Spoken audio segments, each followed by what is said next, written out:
Assalamualaikum warahmatullahi wabarakatuh. Selamat pagi anak-anakku semuanya. Apa kabar hari ini? Alhamdulillah. Semoga kita semua diberi kesehatan Allah Subhanahu wa Ta'ala, sehingga di hari yang berbahagia ini kita masih tetap menjalankan kewajiban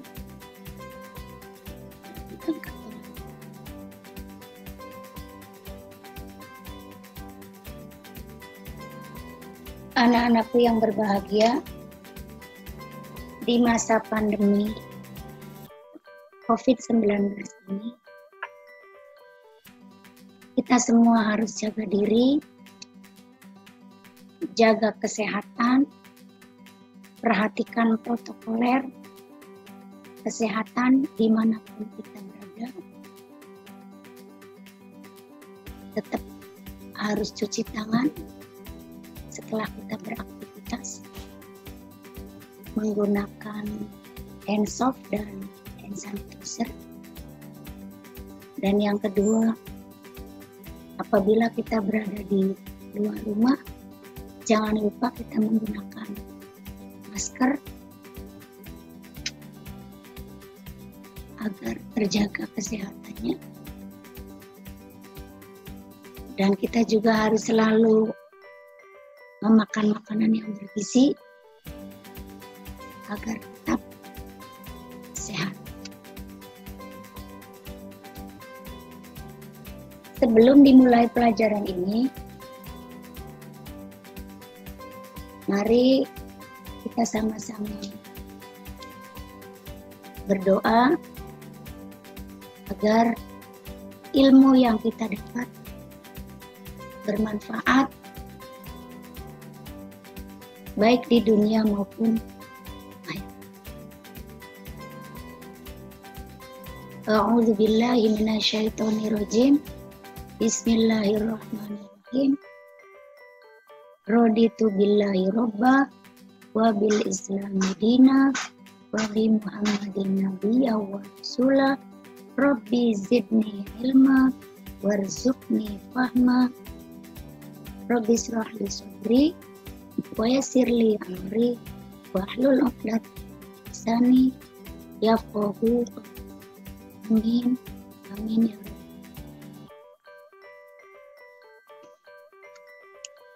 Baiklah anak-anakku semua, materi pagi ini kita akan membahas tentang sejarah peradaban Islam dengan tema pertumbuhan ilmu pengetahuan Islam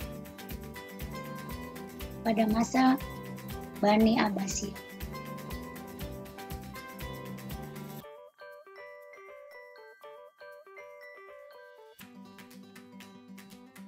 Dan kompetensi dasar. Standar kompetensi memahami perkembangan Islam pada masa dinasti Abbasiyah. Kompetensi dasarnya: 1. Menceritakan sejarah berdirinya Daulah Abbasiyah. Dan yang kedua, meneladani ketekunan dan kegigihan dinasti Abbasiyah.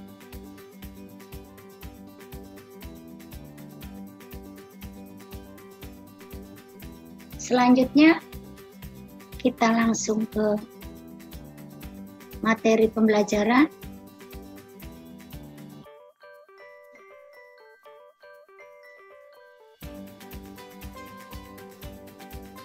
Untuk lebih jelasnya dalam mempelajari pertumbuhan ilmu pengetahuan di masa Bani Abbasiyah, terlebih dahulu kita harus mengetahui silsilah Bani Abbasiyah.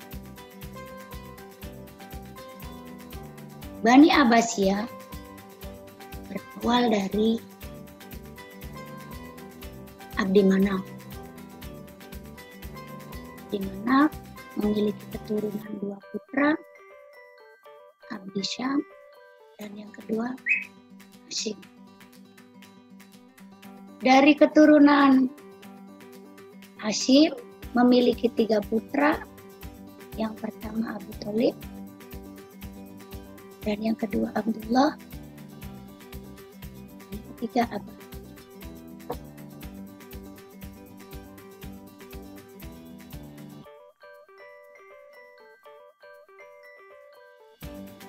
Nah, yang mau kita bahas di sini adalah silsilahnya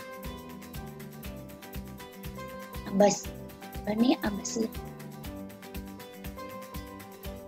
Bani Abbasiyah memiliki 3 putra. Yang pertama putranya Abdullah, yang kedua Ali, dan yang ketiga Muhammad.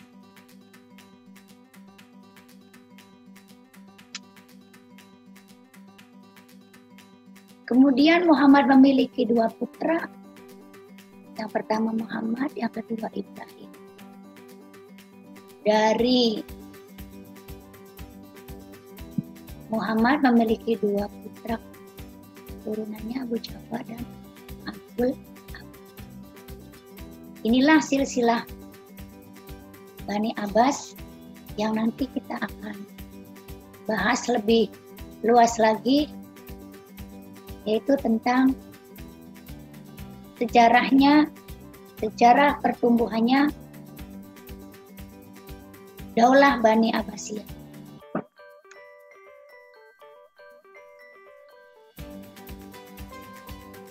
Tahukah anak-anakku semuanya, Bani Abbasiyah adalah khalifah Islam yang berkuasa di Baghdad.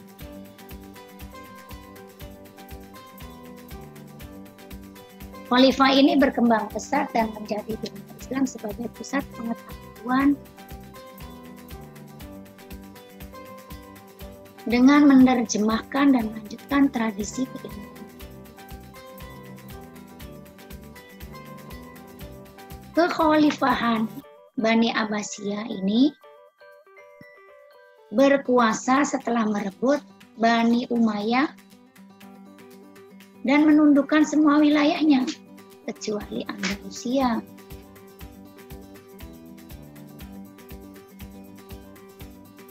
Nah, sekarang siapa itu Bani Abbasiyah? Bani Abbasiyah adalah pamannya Nabi Muhammad, dan ternyata Bani Abbasiyah itu masih keturunannya Rasulullah SAW. Yaitu dari siapa? Dari orang tuanya yang bernama Abbas bin Abdul.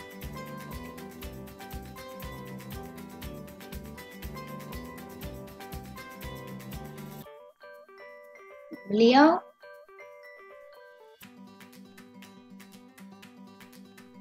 memimpin sejak tahun 566 Masehi sampai 652 Hijriah. Karena itu mereka juga termasuk ke dalam golongan Bani Hashim yang berkuasa mulai tahun 750 Masehi sampai 1258.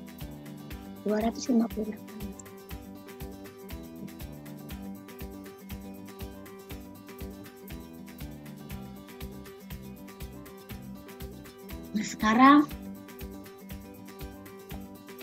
latar belakang berdirinya Daulat Bani Abbasiyah itu pada awalnya Muhammad bin Ali, cicit dari Abbas, melanjutkan kampanye dan membuat gerakan bawah tanah untuk mengembalikan kekuasaan kepada keluarga Bani Hashim di Persia. Maka sejak masa pemerintahan Khalifah Umar bin Abdul Aziz dimulai. Nah, setelah ia wafat diganti oleh Ibrahim Al-Imam yang dibantu oleh Abu Muslim Al Khurasani melakukan propaganda terutama di Khurasan. Nah, kemudian pada masa pemerintah Khalifah Marwan kedua, tantangan ini semakin memuncak. Gencatan senjatanya semakin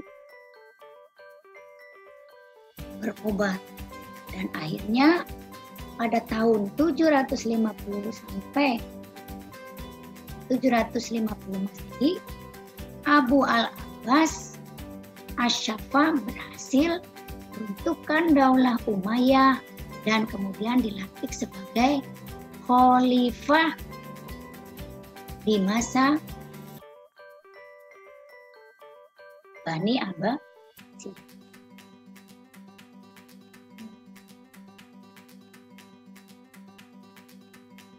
Nah, sekarang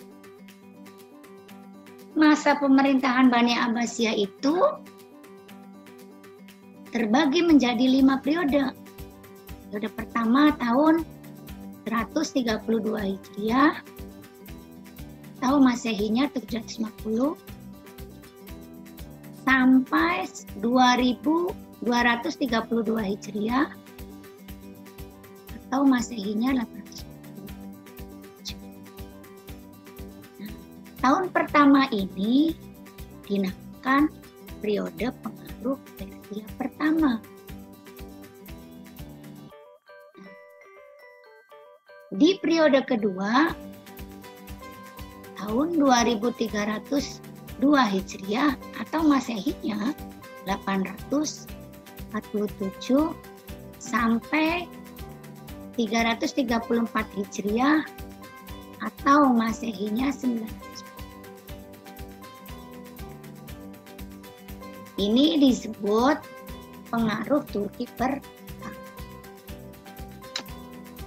Selanjutnya di periode ketiga tahun 34 Hijriah, Masehinya 940 Masehi sampai 447 Hijriah atau Masehinya 945.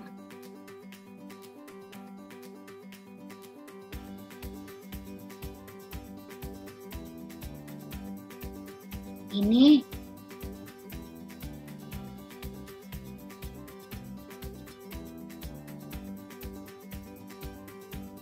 ulangi, periode tadi sudah dibahas periode pertama. Nah, sekarang periode ketiga. Periode ketiga tahunnya 334 Hijriah, Masehinya 945 dan sampai 447 Hijriah, Masehinya 1050. Nah, ini dinamakan masa kekuasaan dinasti Buwaih. Dalam pemerintahan Khalifah Abbasiyah, periode ini juga disebut masa pengaruh Persia ke. Dan yang keempat, ini tahun 447 Hijriah atau 1055 sampai 590 Hijriah. Masehinya 1194. Dinamakan dinasti Bani sejak dalam pemerintahan Khalifah Abbasiyah. Nah, ini juga dengan masa pengaruh Turki kedua. Dan yang terakhir, periode kelima tahun 590 Hijriah, bertepatan Masehinya 1194 sampai 656 Hijriah, Masehinya 1204. Nah, ini namanya masa Khalifah bebas. Apa itu mahasiswa Khalifah bebas? Maksudnya bebas dari lain, tetapi kekuasaannya tetap efektif di Baghdad,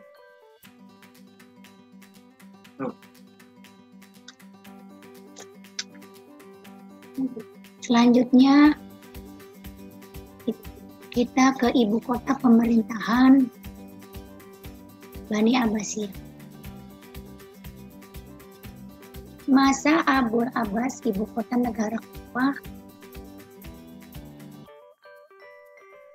kemudian pindah ke Hirah dan Ambar al-Hasimiyah.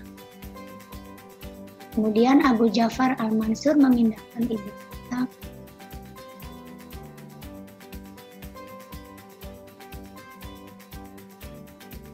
untuk memantapkan dan menjaga stabilitas negara. Al-Mansur memindahkan ibu kota negara ke Baghdad yang baru dibangunnya selama 4 tahun dengan arsitek Amran bin Waddah dan Hajjaj bin Artoh,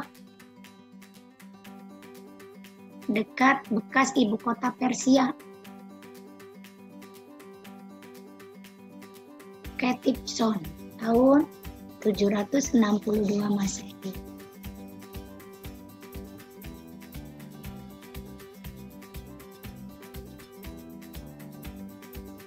Nah, selanjutnya di periode pertama masa kejayaannya Bani Abbasiyah,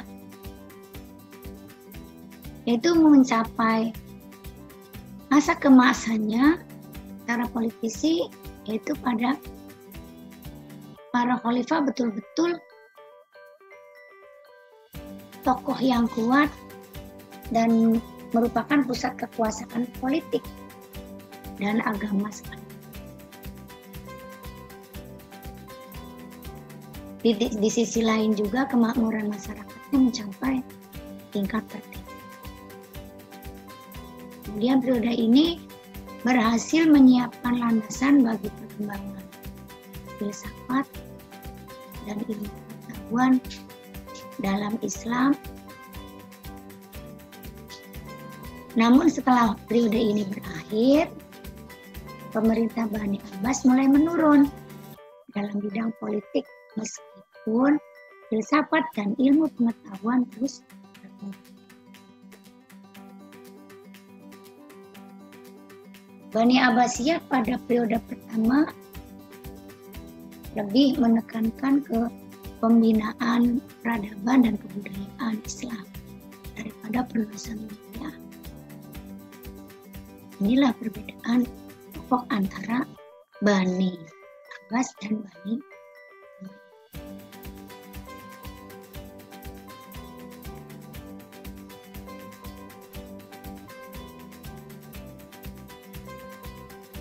Peran besar Al-Mansur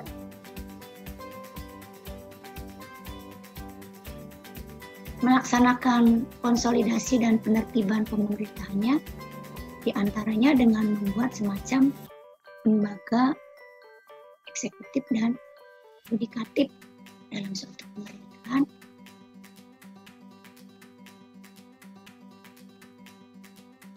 Sudah dibentuk di zaman Al-Mansur.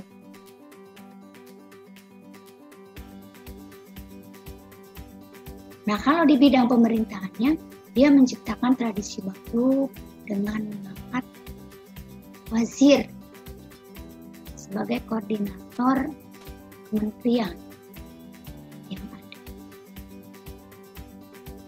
Nah, wazir pertama yang diangkat di masa Al-Mansur adalah Khalid bin Barmak, berasal dari Baih Persia.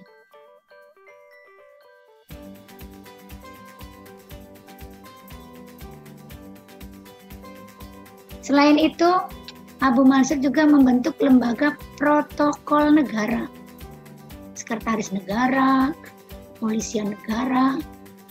Di samping membenahi angkatan bersenjata, dia menunjuk Muhammad bin Ibnu Abdurrahman sebagai hakim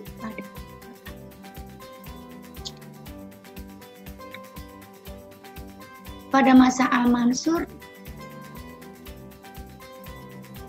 Jabatan pos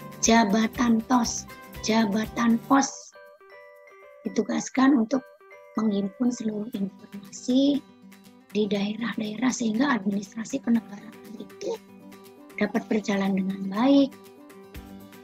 Para direktur jabatan pos bertugas melaporkan tingkat gubernur setempat.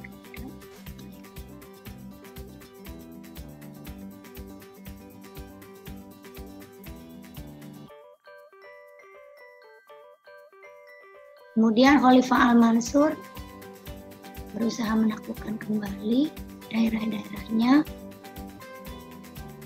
Di antaranya usaha yang direbutnya itu benteng-benteng di Asia, kota Malatya, wilayah Kapadosia, Sisilia tahun 756 sampai 750.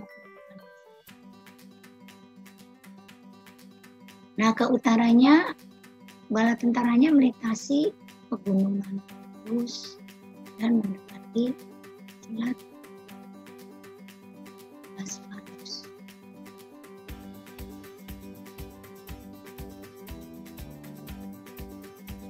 Di samping itu juga dia di pihak lain berdamai dengan Kaisar Konstantin V dan selama penjatan senjata tahun 758 sampai 765 Bizantium membayar upeti tahunan. Dia harus membayar upeti tahunan pada Abu Mansur.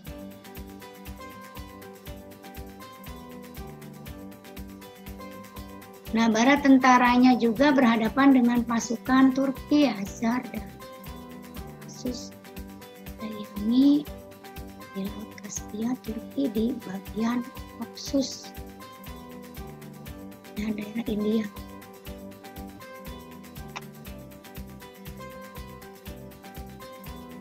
Inilah benteng pada zaman Abu Mansur.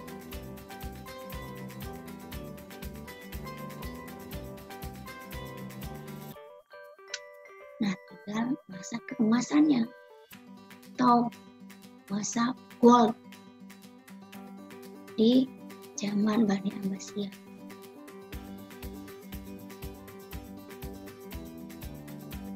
Nah, puncak keemasannya dinasti ini berada pada 7 khalifah sesudah Al-Mahdi tahun 775 sampai 785. Jadi Al-Hadinya 775 sampai 6, Harun Al-Rashid 786 sampai 890, Al-Amin 890, Al-Ma'mun 813 sampai 833, Al-Muqtasim 813 sampai 842, Al-Siyah 842 sampai 847 Masehi, dan Al-Mutawakkil terakhir yaitu 807 sampai 800.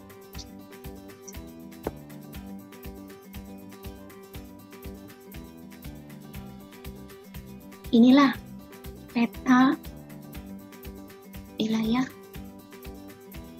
masa Bani Abbasiyah. Kelihatan kan petanya? Ini yang di arsir merah.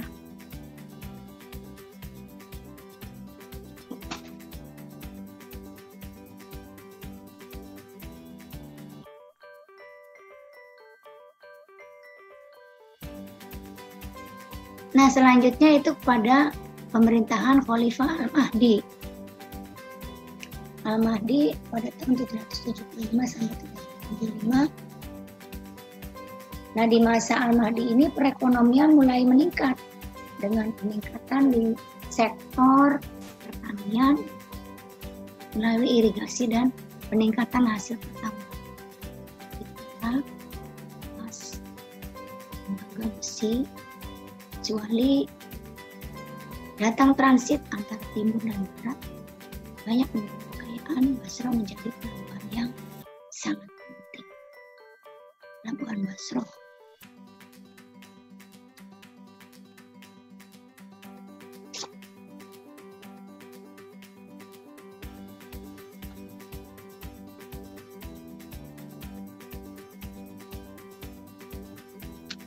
Selanjutnya, di masa dinasti Harun al-Rasyid, pemerintahan Harun al-Rasyid.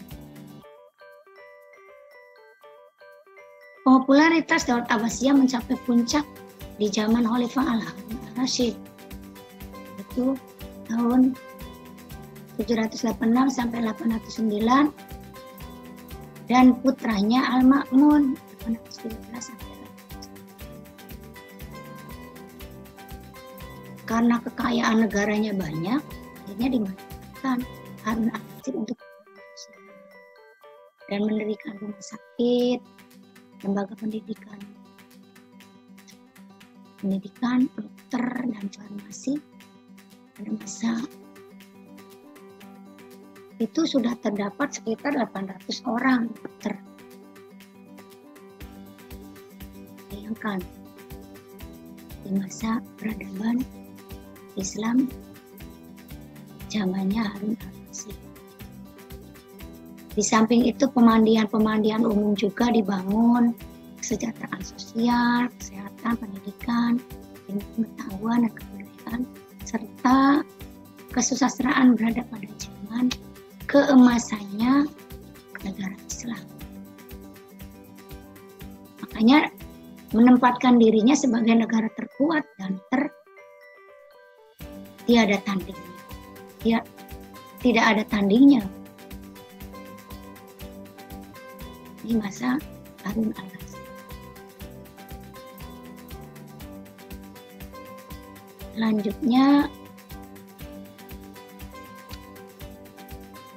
adanya konflik antara dua putra mahkota dari Al-Amin melawan Al-Ma'mun vs. Di sini Al-Harun mengangkat Al-Amin dan Al-Ma'mun sebagai putra mahkota. Al-Amin menjadi khalifah dahulu, namun ia mengkhianati wasiat ayahnya dengan mengangkat putranya sebagai khalifah. Al-Ma'mun akhirnya mengangkat senjata dan terjadinya perang saudara. Dan di sini Al-Ma'mun, Al-Amin, dan Al-Ma'mun tewas. Al-Amin tewas, Al-Ma'mun dinobatkan sebagai khalifah. Dengan terjadinya konflik tadi antara yang dinobatkan sebagai yaitu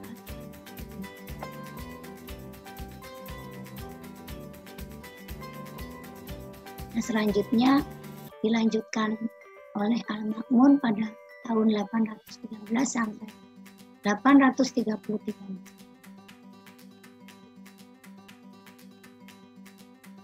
Al-Ma'mun sangat cinta pada ilmu filsafat. Ia mengkaji penerjemah Kristen dan penganut agama lain yang ahli.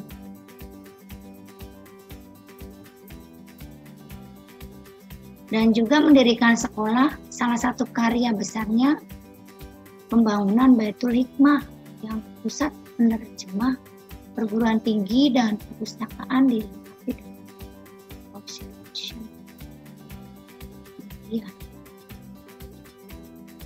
Ia mendirikan majelis Munadarah, lembaga penelitian, dan membentuk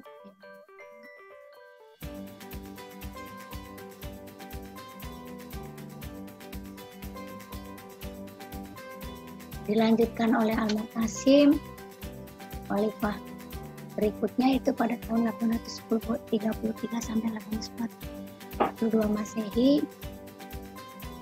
Dan ini memberi peluang kepada orang-orang Turki untuk masuk dalam pemerintahan, dimulai sebagai tentara mengawal dinasti Abbasiyah berupa mengadakan perubahan sistem ketentaraan.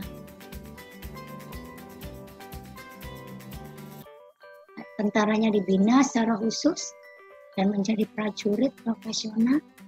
Dengan demikian, kekuatan militer dinasti Abbasiyah menjadi sangat kuat.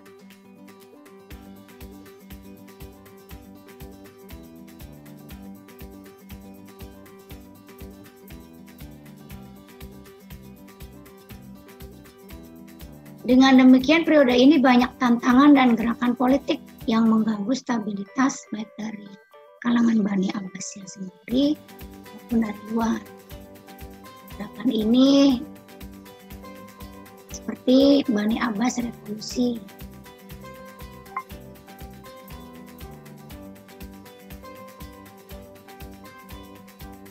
Al-Hawaris di Afrika Utara, gerakan Sindik di Persia, gerakan Syiah dan konflik antar bangsa dan aliran pemikiran agama semuanya dapat dipadamkan.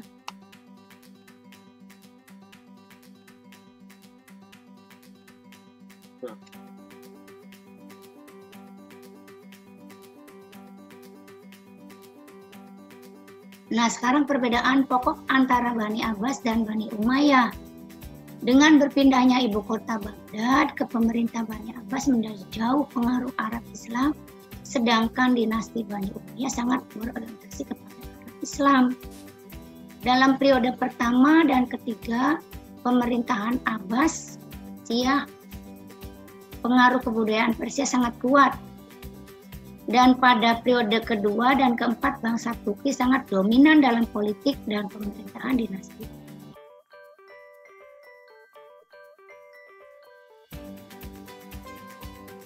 Dalam penyelenggaraan negara masa Bani Abbasiyah ada jabatan wazir.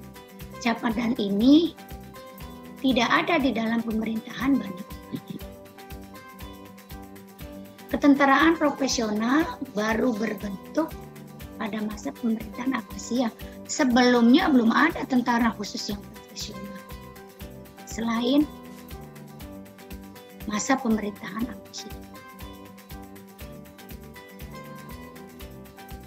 Sekarang kemajuan ilmu pengetahuan pada masa dinasti Abbasiyah, apa saja di antaranya? Satu, faktor internal, faktor dari dalam, ajaran Islam yang mampu memberikan motivasi bagi para pemeluk untuk mengembangkan peradabannya. Faktor eksternalnya ada 4, itu semangat Islam, perkembangan organisasi negara, perkembangan ilmu pengetahuan, dan perluasan daerah. Ini faktor eksternal yang dari luarnya.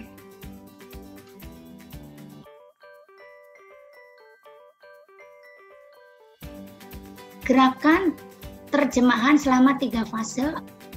Pertama, Khalifah Al-Mansur hingga Al-Rasyid. Fase ini banyak diterjemahkan karya-karyanya, astronomi dan mantek. Masa Khalifah Al-Ma'mun hingga tahun 300 Hijriah, buku-bukunya sangat banyak diterjemahkan oleh filsafat dan kedokteran. Setelah tahun 300 Hijriah, adanya pembuatan kertas bidang-bidang ilmu yang terjemahkan semakin. Ini jasa Bani Abbasiyah yang sekarang kita lihat.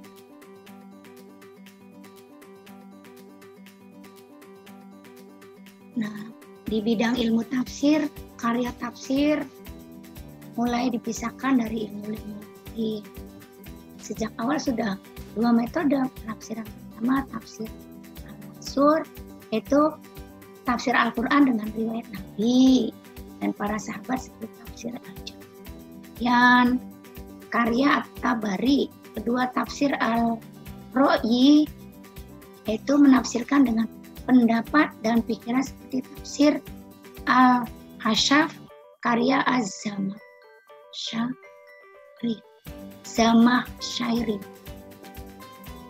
Selanjutnya,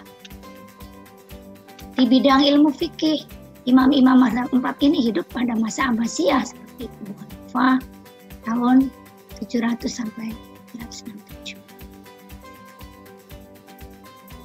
Nah, perkembangannya terjadi di Kufah. Lebih banyak menggunakan pemikiran rasional daripada hadis muridnya. Abu Yusuf menjadi Qod'i Al-Qudrat di zaman Harun al-Rasyid. Imam Malik tahun 713 sampai 795 banyak menggunakan hadis dan tradisi masyarakat.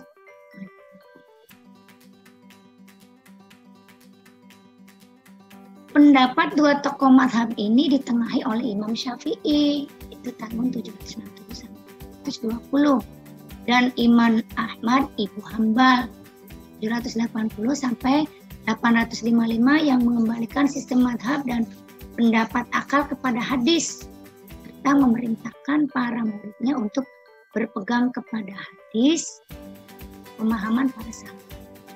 Mereka untuk menjaga dan memurnikan ajaran Islam dari kebudayaan adat istiadat Islam.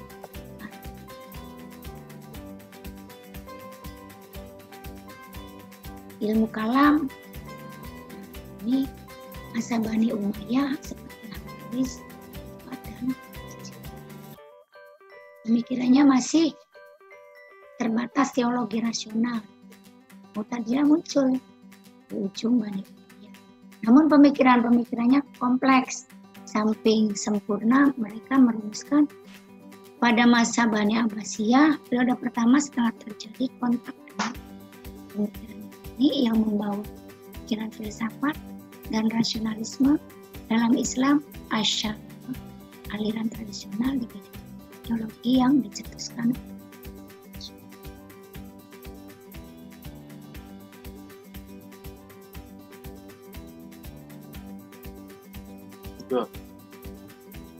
Nah, mungkin nanti anak-anakku semua bisa kalian baca di buku paket untuk lebih memahami sejarah peradaban Islam. Namun Ibu langsung saja ini ke keruntuhan Abbasiyah. Apa penyebab runtuhnya Bani Abbasiyah? Berakhir karena dinasti Saljuk atas Baghdad atau Khalifah Abbasiyah merupakan awal dari periode kelima. Pada periode ini, Khalifah Abbasiyah tidak lagi berada di bawah kekuasaan suatu dinasti tertentu. Walaupun banyak sekali dinasti Islam berdiri. Ada di antaranya dinasti yang cukup besar, namun terbanyak adalah dinasti kecil. Para Khalifah Abbasiyah sudah merdeka dan berkuasa kembali, tapi hanya di Baghdad. Sekitar wilayah kuasaan Khalifah yang sempit ini menunjukkan kelemahan politiknya. Pada masa inilah tentara Mongol dipimpin Buloh Khan menyerang Baghdad tahun 1258 Masehi. Baghdad dapat direbut dan dihancurkan tanpa perlawanan yang berarti. Nah, di kesimpulan akhir ini diharapkan anak-anakku semua untuk terus menggali ilmu pengetahuan sebagai bentuk meneruskan sejarah perjuangan Islam di masa yang akan datang. Baiklah, untuk selanjutnya, setelah anak-anakku menyimak materi yang tadi Ibu sampaikan, langkah selanjutnya silakan anak-anakku meresum kembali materi yang sudah disampaikan oleh Ibu tadi sebagai bahan pengetahuan anak-anakku semua. Sehingga kedepannya bisa meneruskan sejarah peradaban Islam di masa yang akan datang. Terima kasih anak-anakku semua yang sudah setia mengikuti materi pelajaran sejarah peradaban Islam pada masa Abbasiyah ini dengan penuh semangat. Sampai bertemu di pertemuan yang akan datang. Selamat belajar di rumah. Tetap semangat, jaga diri, jaga kesehatan, untuk tetap selalu di rumah dan perhatikan protokoler kesehatan. Terima kasih. Sekian dari Ibu. Wallahul muwaffiq ila aqwamit thoriq. Wassalamualaikum warahmatullahi wabarakatuh.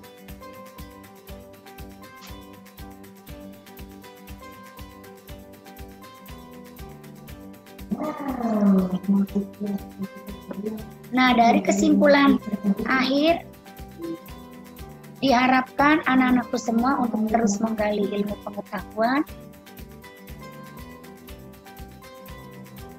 sebagai bentuk meneruskan sejarah peradaban Islam di masa yang akan datang.